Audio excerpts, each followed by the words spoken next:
இன்றைக்கி நம்ம என்ன சமையல் பண்ண போகிறோம்னாக்க காடையை வச்சு, அதுவும் 50 காடையை வச்சு இன்றைக்கி சூப்பரான ஒரு சமையல் தான் பண்ண போகிறோம்.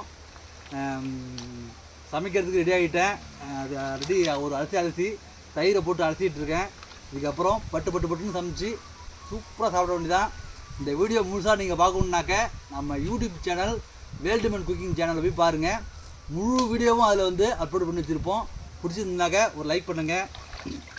சேனலில் போய் பார்க்கலாம்.